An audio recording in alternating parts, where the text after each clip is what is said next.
Thank you very much for joining this week's talk on the Sedra of Shemot as we open a new book, second of the 5 books of Moses, the Chumshei Torah, and we dedicate this learning to the safe and speedy rescue and release of all of the hostages held in Gaza, and the safety and the success of the mission of all of the soldiers of the IDF, and the refuah shalema for all those who have been injured. And please God, we should see the fulfillment of all our prayers as we maintain and increase our prayers for the results that we so fervently hope for. And as we open this new chapter in the history of the now Bnei Yisrael, we are becoming the Bnei Yisrael after the book of Bereshit, where the founding fathers have trod the path for us and shown us by example, action and words, the standards that we are expected to measure up to. Now we are being forged as a nation in the crucible of the servitude in Egypt at this point. And we meet Moshe Rabbeinu, endearingly known as Moshe our teacher, the first Rebbe, the first teacher, and immortalized in this way. And we see in this week's Sedra 2 crucial lessons, 2 aspects that were vital before he could take on this post. And 2 of the many, but I would like to focus on these 2. The first one is choosing his identity. And he has to make this choice because of the unusual circumstances, the unique circumstances of his birth, where he is born as a Jewish slave, and yet he is, as an infant, taken into the palace of Pharaoh and brought up as an Egyptian prince. And so as he grows up, and we see this recorded in the Torah in chapter 2, verse 11, Vayehi Vayomim Hahem, and it was in those days, Vayigdal Moshe, and Moshe grew up, Vayetze Elachov, and he went out to his brethren, Besivlosom, in their suffering, Vayar Ish Mitzri Makeh Ish Ivri, and he saw an Egyptian man strike a Hebrew man, Me'echov, from his brothers, Vayifen ko v'cho, and he turned here and there, this way and that way, Vayar ki ein ish, and he saw that there was no man, Vayach es hamitzri, and he smote the Egyptian. So the Torah is telling us that he's grown up, he's got the external identity of an Egyptian prince, and he is empathizing, he's being drawn towards his people. He calls them, the Torah calls the children of Israel his brothers, and this is a very, very potent description of the closeness that he feels that he's identifying with them. But still, he has his formative years being spent in the palace of Pharaoh, and there is a coexistence, perhaps at certain times, where these 2 identities are both an integral part. But in this moment that the Torah talks about in these verses, these 2 collide, they are conflicting, and he has to choose between one or the other. And the verse is capable of understanding in the drush, and this was quoted by Rabbi Isaac Bernstein, Zatzal, by his son Rabbi Emanuel Bernstein, when it says, Vayar, Vayifen ko v'cho, and he turned this way and that way, Vayar ki ein ish vayach es hamitzri. So he realized he couldn't be a complete person by combining these 2 aspects of his Egyptian surroundings and his allegiance to his people. And he had to kill the Mitzri. He had to kill the Egyptian identity inside him. And that was the way that that was the first step that he had to take on that path to becoming the leader of the Jewish people, to becoming Moshe Rabbeinu. And the second aspect of his training is the experience at the what we know as the burning bush, and the focus really on the fact that this is a lowly thorn bush, as it's called, and Rashi picks up on this, and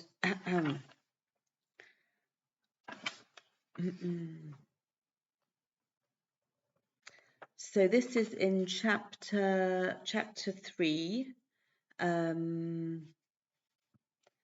chapter 3, verse 2, and the pasuk says, Vayera Malach Hashem Elov, and an angel of Hashem appeared to him, Balavas Eish, in a flame of fire, mitoch hasner, from within the thorn bush.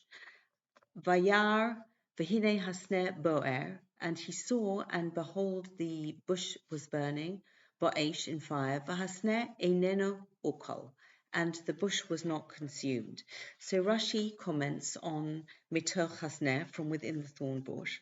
The angel appeared in a thorn bush, v'lo ilan acher, and not in any other tree, mishum, to reflect the verse, imo anochi batzara, I am with him in distress. And I think that this is something that resonates so powerfully with us today. This beautiful posuk from Tehillim, where Hashem says, I am with him, but in the actual posuk is not saying, I am with him in distress. It's saying, with him, I am in distress.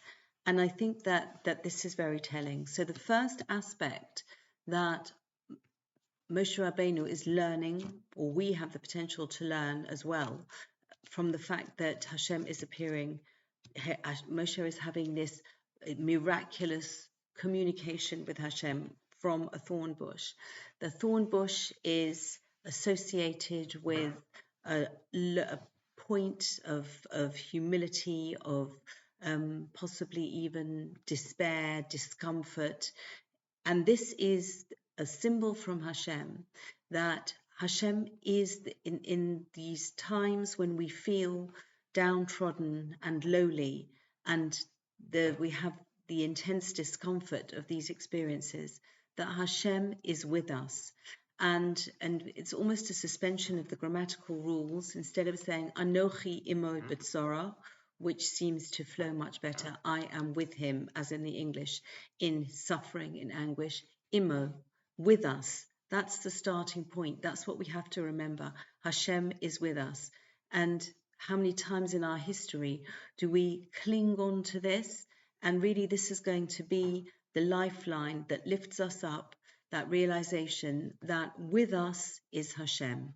And so from the verse in Tehillim that Rashi is quoting here, from this image of Hashem choosing to appear from the most inauspicious looking of plants, of places that Hashem would reveal himself to Moshe Rabbeinu, that this is the first message.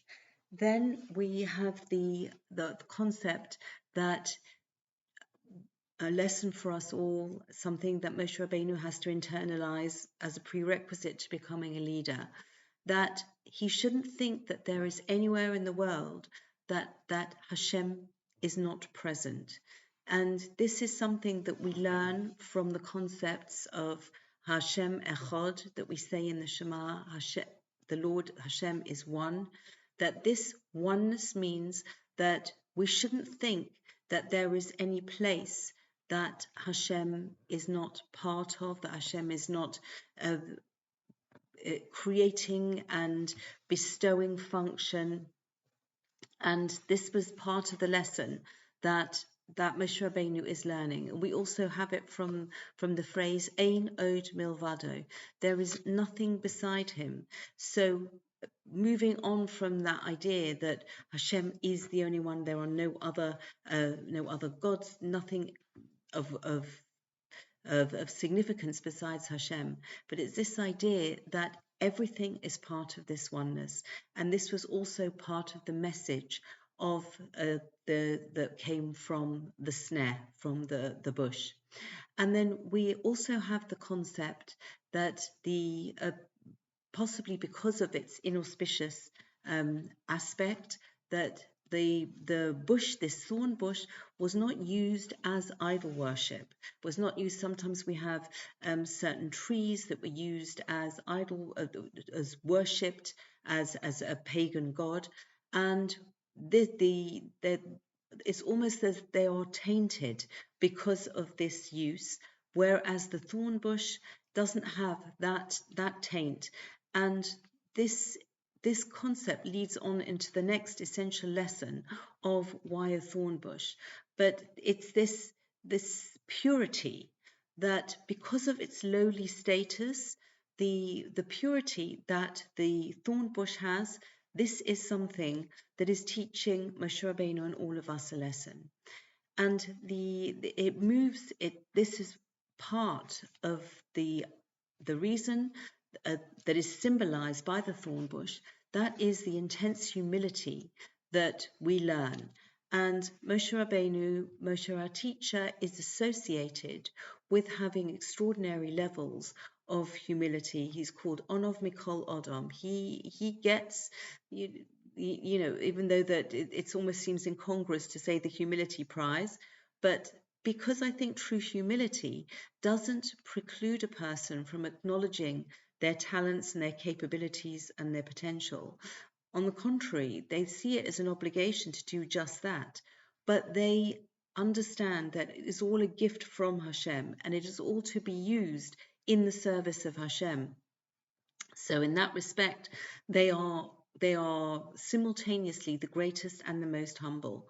And this is something that is being taught when Hashem Dafka deliberately is appearing to Moshe Rabbeinu from the thorn bush, from this place of abject thorns and prickles, and this is a bush that nobody wants to use as idol worship, and this is the very symbol of the greatness and the all pervasiveness of the presence of Hakadosh Baruch Hu. And this is something that is going to set Moshe Rabbeinu up as he becomes the leader. It is a long curve and a constant learning process, but these same qualities that were going to be so vital for Moshe Rabbeinu to take on the mission of leading Bnei Israel, they are equally applicable to us. And each one of us can learn and take from this, and take the inspiration and the comfort from knowing that Hashem is with us in our times of trouble. And in this way, we are able to rise up and have that courage and the perspective, and to daven that Mitzvah Hashem, the things that we are praying for will come true speedily and in our time. Wishing everybody Shabbat Shalom.